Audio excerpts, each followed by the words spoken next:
Les footeux, il vient de se passer une dinguerie qui va changer le foot à jamais. On vient d'assister à l'arrivée du joueur le plus rapide de l'histoire.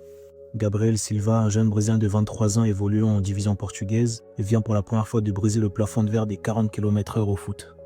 Dans le monde du sport, briser un plafond de verre, ça a énormément de répercussions sur son évolution. Aucun footballeur n'avait passé les 40 km/h. Les vrais self-made players tireront des conséquences positives de la vague qui arrive, mais d'autres footeux pourraient être impactés négativement. Un exemple de plafond de verre qui a été brisé, c'est celui des 10 secondes dans le 100 mètres. Lorsque ce plafond de verre des 10 secondes a été brisé dans les années 60, c'est une barrière psychologique qui a été brisée, ce qui fait que tout le monde s'entraîne pour courir en dessous des 10 secondes. Et jusqu'à aujourd'hui, 170 athlètes y sont parvenus.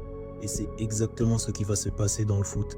Plusieurs joueurs, surtout que beaucoup en ont déjà le potentiel, vont courir à plus de 40 km/h. Je pense par exemple à Nuno Mendes. Alors la barrière psychologique sera brisée, mais ils n'en auront pas le choix aussi, dans le cas où des concurrents le font.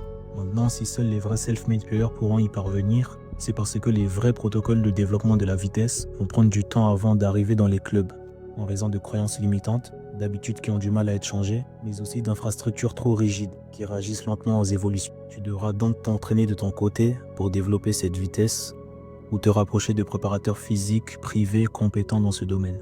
En tout cas, si tu cherches des bons préparateurs physiques pour développer ta vitesse pour la off-saison, sache que tu es au bon endroit.